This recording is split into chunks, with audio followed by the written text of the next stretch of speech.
Welcome to Baltic Landlords, an international broadcast about real estate development, property management, and income sustainability. I am your host, David Svet, and my guest today is Klāvs Vasks, former vice president of SEB, business owner of MBC Capital and MBC Energia, member of the supervisory board at Citadele Banka, chairman of the supervisory board at Direct Mortgage Capital, and since April of 2021, also at information and technology company TET. Klāv, welcome to Baltic Landlords. Welcome. Thanks for inviting. Before real estate development can start on site, we need funds for the project. As we know, you have an extended experience in banking sector as well. Talk to me about the availability of financing for various real estate projects, especially in the commercial segment. What are the options for developers? I will touch also on your new development project at MBC, so I suppose you are well aware of such options.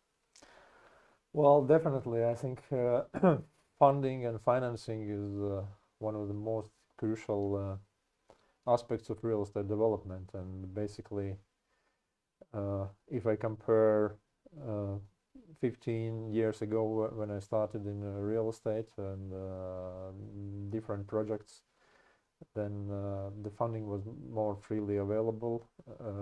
Banks are more active and not so risk averse like they are today. And basically, for a new entrepreneurs who is entering into this market, I would say that today that's more challenging and difficult. Of course, there are many new ways how to fund real estate today. That's kind of all this platforms,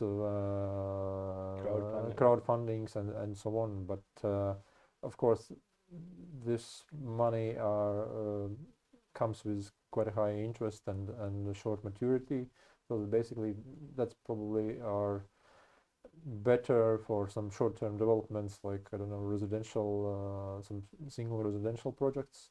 However, if we talk about some bigger size commercial real estate projects, you definitely need a longer term money, and the fact that in today's banking environment, basically, if you start greenfield projects in commercial real estate, basically you fund most of that with equity, and of course equity is the most expensive money if you compare to the bank finance or some institutional money which comes through, I don't know, pension funds or something like that. So basically, I would say the barriers in commercial real estate now is much higher than it used to be, and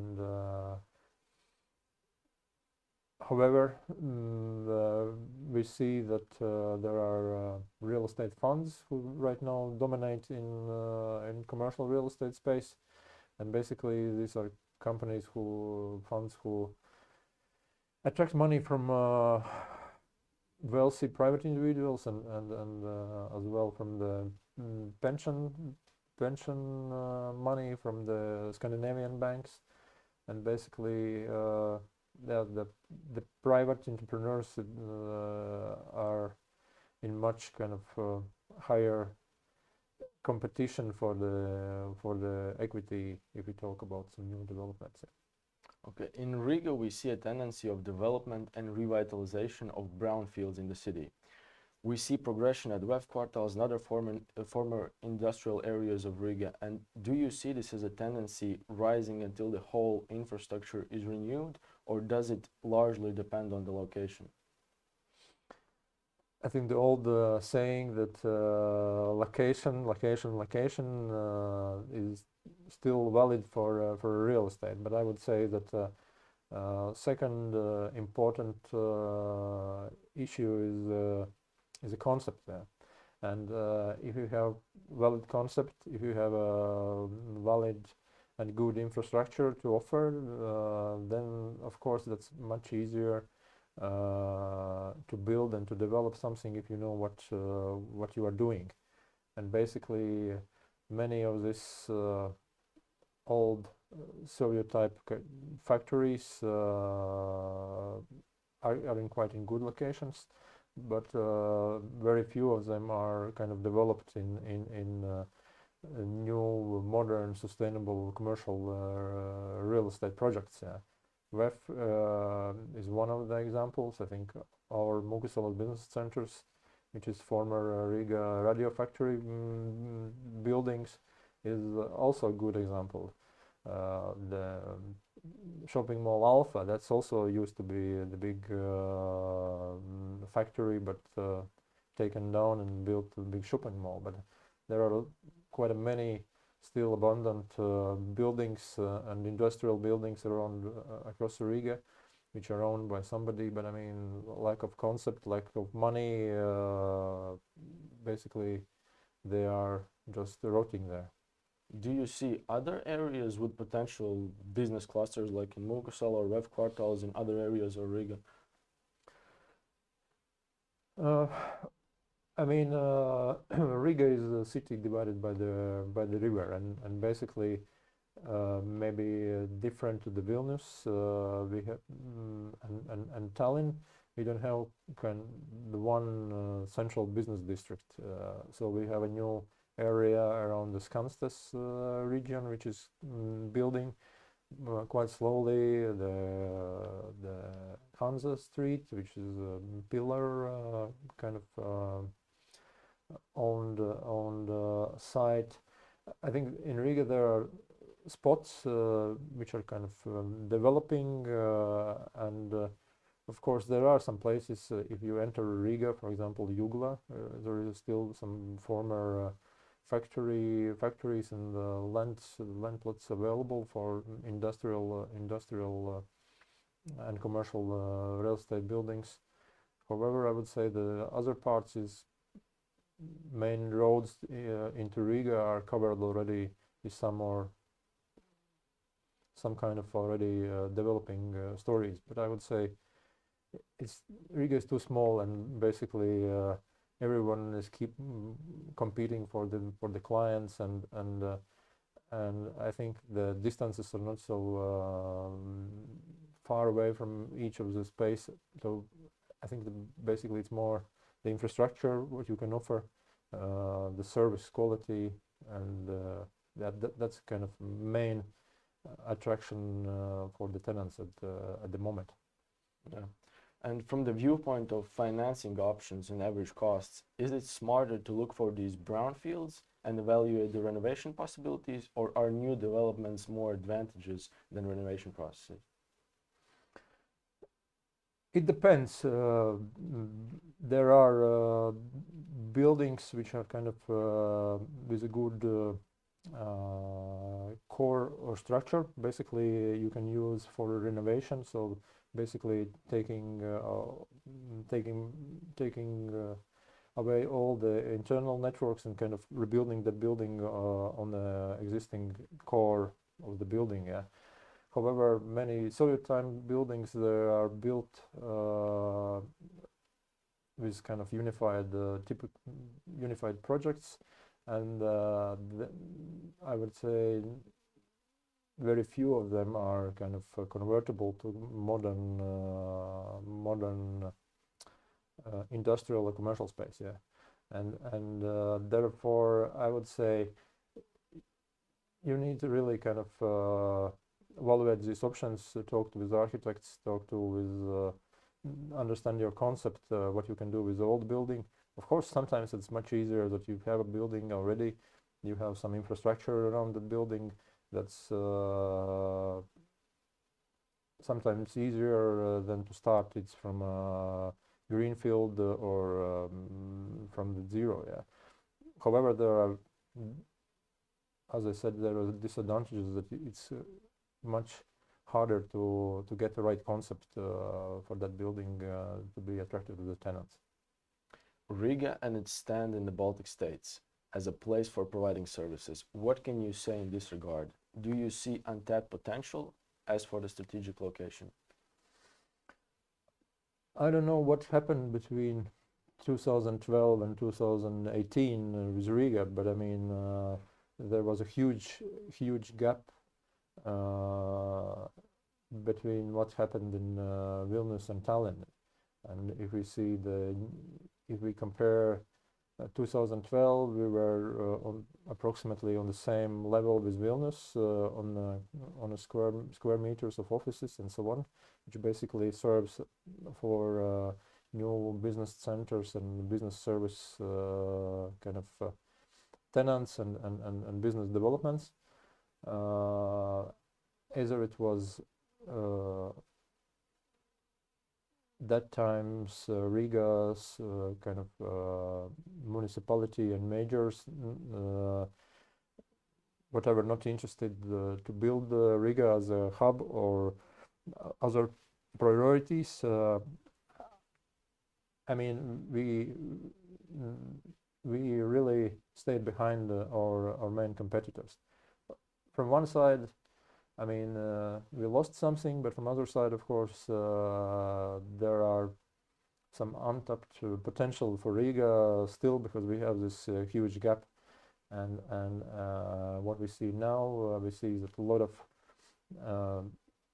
Lithuanian and Estonian funds actively coming to Riga, buying land plots, buying buildings, and trying to cover that gap with the money they have made in their home markets. And of course, I think within the next 5 years we will see quite a booming real estate construction businesses, and hopefully that will also follow with some good international tenants, which will come from abroad and will make more companies, more businesses, and more workplaces. Yeah, as you already mentioned, during that 6-year time frame, we saw a great increase in the commercial unit buildings in Vilnius and Tallinn, and now in Latvia we can also observe a number of projects being developed. But how much time do you think it will take to catch up to our neighbors, and is it even possible right now? I think it's very hard, because I mean, we see still projects announcing in Vilnius and Tallinn and other cities in Lithuania. I think we can try to close that gap, but I mean, that will take at least 5 to 7 years. But probably, if we talk about closing that gap at all, that might take even some 20 years, and a lot of investment, a lot of change in political kind of landscape, attitude towards investors, the changing banking environment, attitude from the Scandinavian banks, or some new players coming into the market, being able to kind of fund all these projects. Yeah, we also saw that in Lithuania there was a great development in the Klaipėda region. Do you see in Latvia maybe some other city or area that could be compared to that place in Lithuania? Honestly, I think the business centers and businesses are growing in the places where you have enough workforce and potential employees. And in Lithuania, they had kind of not so concentrated living in only Vilnius, but they had also bigger cities like Kaunas and Klaipėda. However, in Latvia, I would say I would only look at the Riga as kind of potential bigger hub. Of course, there will be some regional smaller developments for the companies which kind of comes and try to serve their employees who probably not living in Riga, like, I don't know, Georgian group who had office in Cēsis, and they are thinking maybe about some other spots. I think there will be some single deals, but I mean, if we talk about some significant, at least 5,000 square meter office buildings, I would say for now they only make sense in Riga, around Riga, I don't know, 5 to 10 kilometers. Yeah, so first we have to reach the potential of Riga and then start thinking about other places. I think so. Of course, if after the pandemics, the more people, more employees of bigger companies will start to live outside Riga. That might also drive some development for flexible workspaces, like, I don't know, the cities like Vogre, Salaspils, or maybe even like smaller regional cities. But as I said, I mean, this will probably not be a huge, big investments as we see in Vilnius or even Riga. And what do you think about Ventspils and that infrastructure? I think Ventspils is a great city, export-oriented. I mean, if there will be a good high school with a lot of students coming out in different industries, and if they will live in that region, then potentially there could be also some office or development. But I mean, I see Ventspils still more like industrial hub for factories, for logistics, for the port transactions, maybe less like a service centers or IT hubs for the businesses. Yeah, like a gateway to Scandinavian market, maybe. Yeah, sure. I mean, the close proximity of the port, of course, brings you advantages, especially in production manufacturing. Okay, let's go back to Riga again. Mūku Sala's business centers has just recently signed a contract with construction company Velve to develop an A-class office buildings named Zeis Biroi. What made you choose Latvian construction company Velve? Basically, I would say there are no many foreign companies, first of all, working in Latvia, and the construction industry is one of the few where the Latvian capital is still dominating. So all the biggest construction companies are still Latvian owned, or kind of Latvian resident owned, or whatever. So, and well, they had excellent track record and experience, good reputation, and of course also we could agree on the budget which fitted to our business plan. So, and it was a logical choice. And of course, seeing a lot of infrastructural projects in the nearest years, which will definitely lead to the price inflation in the construction. This was the last moment for doing this investment, and also one of the factors that we will cover, option to cover this gap between Vilnius, Tallinn, and not letting foreign players kind of expand so much here in Riga in our grounds. Exactly. Kaspars Rokens, chairman of the board at Velve, pointed out that the renovation process of former Carl Zeiss optics factory will be somewhat challenging because the intensity of traffic and the active office building of MBC. Do you see it as a potential challenge? Definitely, because the construction site is very tight and small, and we have built a new infrastructure around that site, so which we definitely don't want to be somehow damaged or ruined. So this will be definitely a challenge for managing the construction works. And our aim was to replicate the former Carl Zeiss optics factory, which were built there like in 1912, already more than 100 years ago. Unfortunately, we could not save the structure of that building, but we will make a 100% replica of that building with adding some new modern additional buildings. So it will kind of one office building consisting of two buildings, and we are proud that that factory, one of the first monolith concrete buildings in Riga in 1912.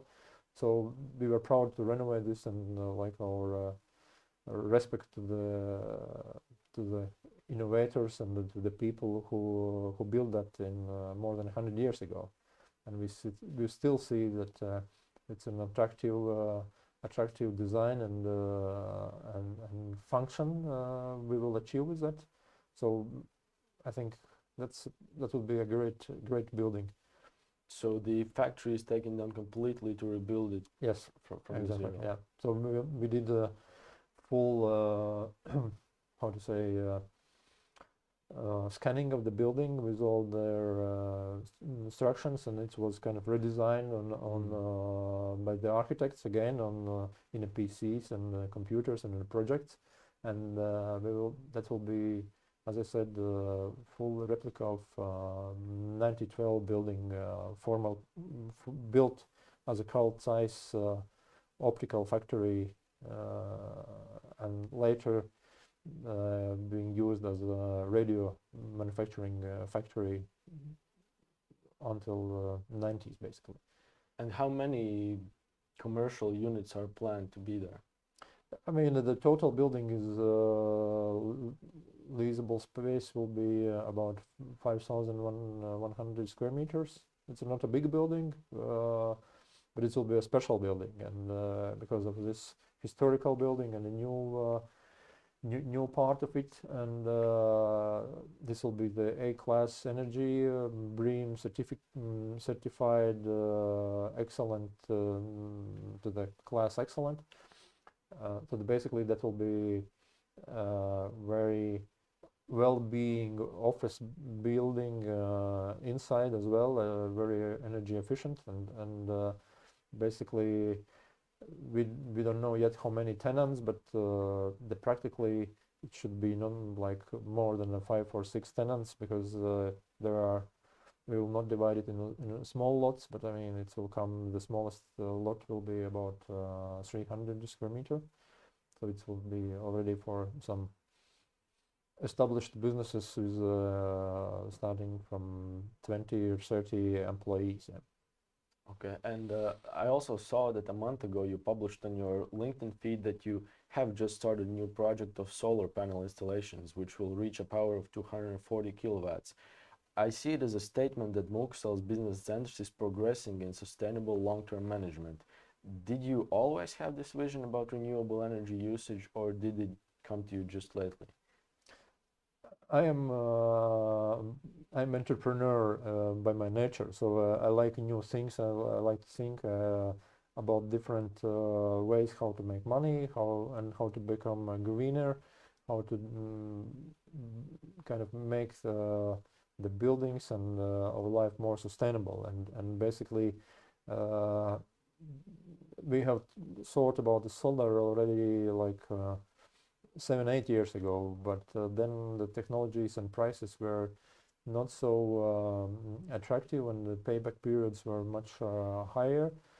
But now we see with increasing electricity consumption, we see that our tenants are getting more concerned about the sustainability issues, and producing the electricity from the roofs, which is kind of basically free air, not used in kind of in otherwise. So we thought it would be a great idea to use that for producing our green energy, so which we can sell to our tenants and our clients. So basically that's one small step how we kind of can ensure our tenants is using fully green self-produced energy, and they are also caring about these kind of values, and more and more. So and basically with the future renovations in our business camp, we will double that solar capacity up to 0.5 megawatt. Yeah, so 500,000 kilowatts. So I mean that's very financially that's a attractive business, and that's a good kind of social initiative as well. I mean, the both the finance and environment meets and fits pretty well, and of course different other sustainability kind of measures like energy efficiency, different new type of low consuming equipment for ventilation and cooling and so on. This is also in the pipeline. We are measuring and calculating all the time when it's the right time to do that investments. So regarding the solar panel, this is just the first installation, and until 2023, when these ACE offices will be finished, there probably will follow more. We have another big building in our site where we want to do some nice renovation and increase leasable space, and after that renovation we will have a new roof which will accommodate additional 210 or 220 kilowatt of solar panels. So basically then we will have a combined 500 kilowatt solar installation. Yes. What is the total amount of the companies that lease your office spaces, just to give us perspective to how many people it's impacting? I mean, we have like 140 tenants, and before pandemic there was about 2,200 or 2,300 inhabitants, as we call them. So on a daily basis, so it's a kind of small village or whatever comparing to the Latvian side. So we had more than 2,000 people every day coming to the offices, doing their jobs. We have more than about 1,000 car park, so which was almost full all the time. So basically, it was heavily, actively used infrastructure. Yeah, I actually come from a village that has less people than your business center, so that is approved. Myself too. I mean, I'm also coming from small rural area, so and 2,000. It's quite a number. Yeah, I think we will increase with the new building. With the new building, we will, of course, the number of people will increase, and we are expanding our other infrastructure like multi-story car park, restaurants, more greenery on the streets, more benches, more leisure areas, so that the people kind of feel good, not only into the office but also outside, and they have all accommodations and infrastructure available. What has changed in the past 12 months during the start of the pandemic?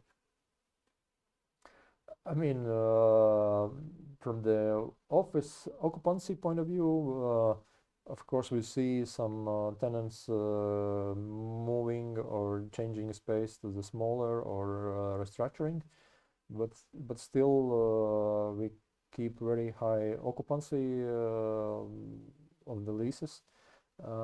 Despite that, the people at some stage were very few in offices, but I mean the companies were still continuing to use and didn't terminate the leases, and basically what we see now that the companies already are creating plans how to return to the offices in the nearest months when the vaccination kind of process will accelerate, and we see that companies start to more think about the well-being of their employees. There will be fewer people in offices, but they will make this office space more kind of flexible, convenient for not only for kind of working 8 to 10 hours non-stop at the desk, but maybe more leisure areas, more connection areas where they can kind of have more informal meetings, discussions, and so on. So we see that the concept of the office is changing, but not the concept of going away from the office. Yeah. I can silently whisper to you that Auseklis Sarkans, the co-founder of Starlux Investments, told me in our interview that he is placing his bets on the region of Mūku Sala Street. And I wanted to ask you, what is your ambition with Mūku Sala's business centers on this road to modern metropolis in the middle of Baltic states? I think without Mūku Salas, I have other development on Jelgava Street, which is, across the channel of Klāvs, which is right now quite damped and not nice looking. But I mean, together with Riga municipality, we hope it make a new kind of water line in the Riga city. But I would say that with the development of Latvian University next to our site, there will be up to 15,000 students by the end of 2023. And this will definitely become very active region in a Riga city. Because I mean, students, new companies who will want to attract them as employees, nice infrastructure, nice location, good transport infrastructure, Rail Baltic station. So I would say that will create another nice kind of hub in Riga. And of course, Mūku Sala's business centers will be kind of the central part from central in Mūku Sala Street and Latvian University across the channel, and developers of student residential housing also. So basically that will be lively neighborhood in some less than 2-3 years. And that will of course accommodate the business growth. I mean, I'm really sure about that, and definitely I can agree with Auseklis that this will be becoming the new active hub of Riga. Yeah, I think with the development, as you mentioned, the Rail Baltic development in that area, and these government plans to move the city center to the left side of the riverbank until the 2030 benchmark, I think that will definitely help that region. And I've been there myself. That street, the Jelgava Street, and that site which is across the street from the universities is not too pleasant and not too welcoming. But once that's improved and the infrastructure is built, I think that will be very attractive for potential students. This is what is right now happening there with this with the Jelgava Street, Mūku Sala Street, Vienības gatve, and I think so close proximately distance to the old town. I think it's really untapped kind of Toņa Kalns as kind of whole bigger area, Mūku Salas, Vienības gatve, Jelgavas, all that area. The Toņa Kalns will really become like a hot hub for different developments in the next 2-3 years. You will see a lot of new, I know, Estonian investors have some residential projects. I have with partners there also the student residential student housing project already. We start to build in a month's time, so it should be finished by autumn 2022. So basically that will completely change the landscape in that area. So from the abandoned, not nice looking, dumped area, this will really become a nice region and attractive for the young, really for young people, for the students. Do you think the ambitions of our government can be reached during this time frame to move the city center, or could it be only reached partly? I don't believe that the city will move away from the old town in the nearest future. I think that will probably take some few more terms of the elections. I think the drive there will be Latvian University basically, and the Rail Baltic. I mean, and the businesses and the offices, living, student housing, all that infrastructure will come from the private sector. Just will follow the young people, the young kind of the university basically. nobody is counting on Riga municipality as a kind of tenant there. I think that will take much longer time for them to build something in that region. I definitely bet on university rather than on city. But of course, city will need to help kind of to remodel infrastructure, because I mean there are a lot of money if you talk about real estate development. In some cases up to, I don't know, 15% of the total budgets goes to the public infrastructure, like, I don't know, roads, centralized networks like water, electricity, and so on.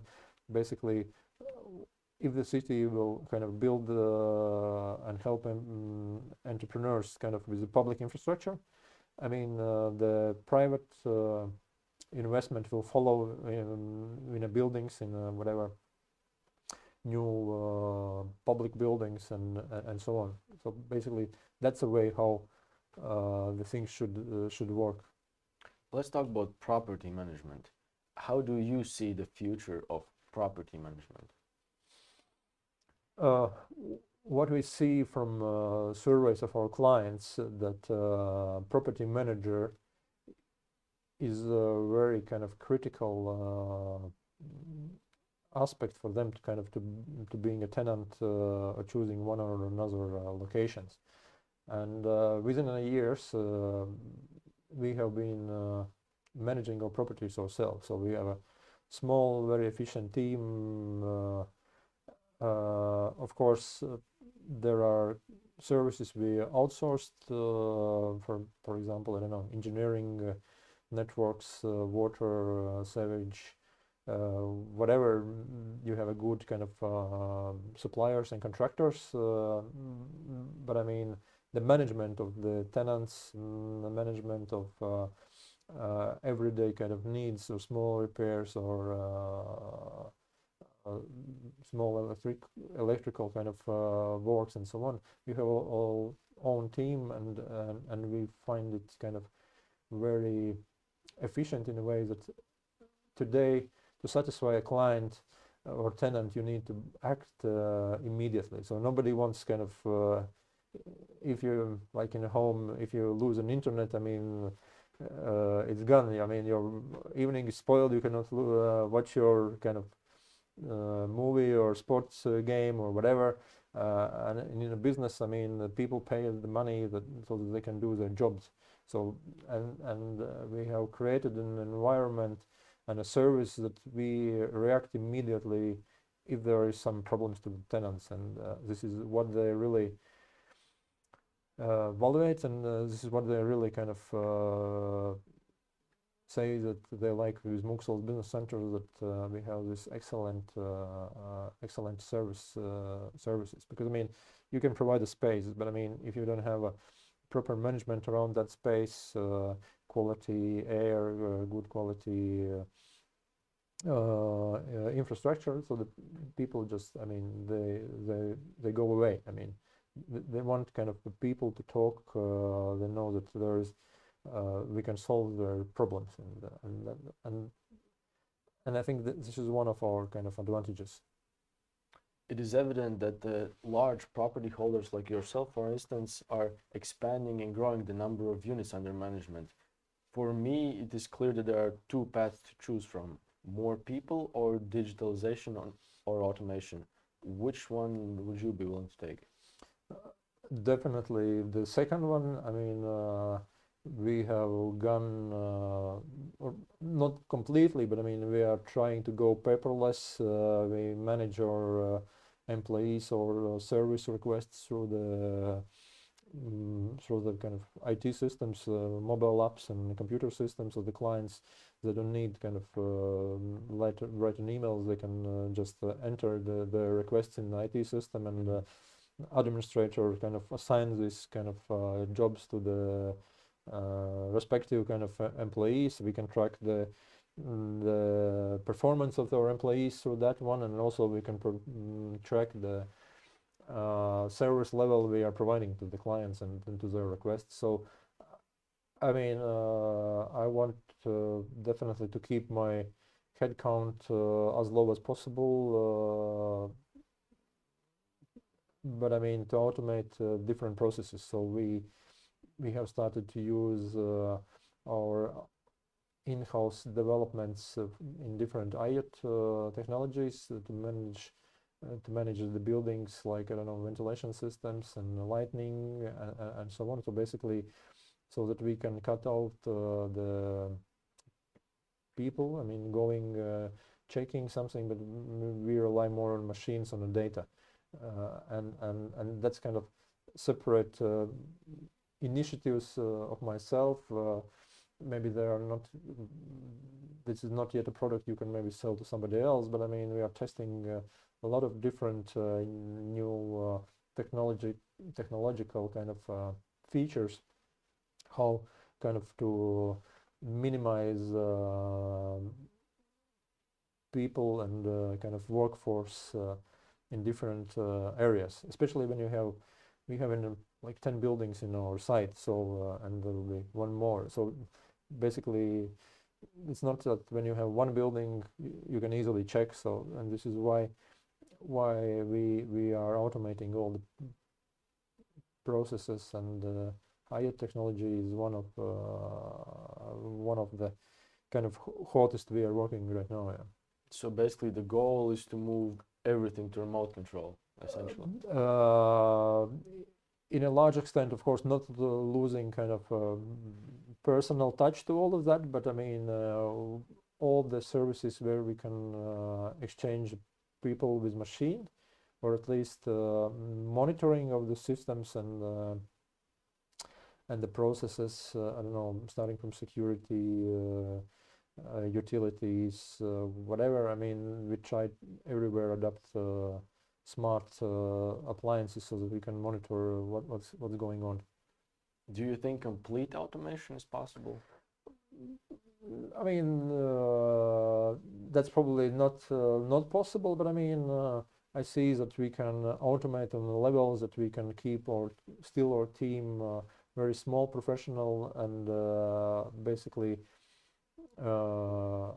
react when it's needed, and so that the customer gets the right service and don't lose the service quality. Okay, and back to your personality a little bit. What is your personal goal or the area that you are focused on the most? Is it the supervisory boards of these big name companies, or is it this real estate market which you're trying to develop as far as possible? I mean, you have to be kind of quite a universal, I mean, to achieve something in a business or life. And basically, I see these differentiations through kind of either kind of this supervisory board assignments, or either through working in some NGOs and doing in the businesses. So basically, more people you meet, more information you get. So the better you start to understand the things, your clients, the people. So you can make a smarter business decision. So I would say that's from one side is necessity. If you want to be successful in a business, you need to have a broad picture of different industries, and I'm really happy that I have a chance to work in the fintech, in the banks, in telecoms, and also real estate and renewable energies. So basically, I just try to get a wide helicopter view on many things, and basically what I can say is that if you have an idea, if you dig it through, you analyze, you learn, you study, you can basically start new projects in different industries, not having a background of that industry. You just need to have a kind of right attitude, entrepreneurial spirit, and ability, and need to kind of hungry to learn something new and study. So this is kind of a recipe I am using, and so far being quite a successful one. Yeah, It seems like a very holistic point of view at not only the city but the whole country. And the following question is, how do you see Riga or even Latvia in the scope of 50 years?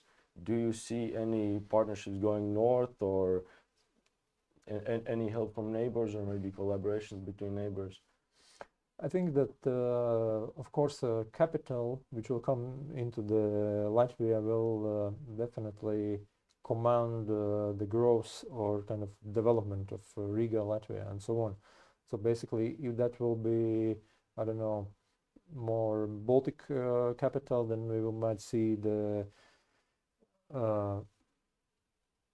Lithuanian or Estonian-like development kind of also in our public kind of thinking and so developments and so on. If this will be more Scandinavian capital, then it's probably will become more like Scandinavian type, or this will be American ones, then that can also have some futures. But of course, these are all capitalistic with some social kind of approach countries and businesses, and definitely, of course, Riga will and Latvia will grow in the region. It will not be that we will be abundant out of this. Of course, I think a lot of political landscape should change the things, how the politicians think, and the good education, good infrastructure, good tax kind of regimes, and also the competitiveness with the workforce among kind of nearest neighbors probably will be the ones who will drive the investment in the region. And if there will be investment, will be prosperous growth in different areas, like, I don't know, starting from art, cultural kind of whatever, small and medium businesses, services, and so on. But basically, I think there are things the politicians need to focus on, creating a good infrastructure, I mentioned, and the business will follow, and capital, the free capital, the capitalism will define, the areas where we will develop. If we will not have good workforce, we will have not good infrastructure, we will stay like small rural village in the Baltic or Nordic or even European landscape. So that's it basically. Without that, we will not get this investment. Do you have any advice or message to all the Baltic landlords out there? I think we are competitors, but we are also in the same time we are changing this city. We are changing our countries, and I think all the new developments, all the green initiatives, focusing on the tenant and employee needs. I think this is the vision or direction we all should go, and I think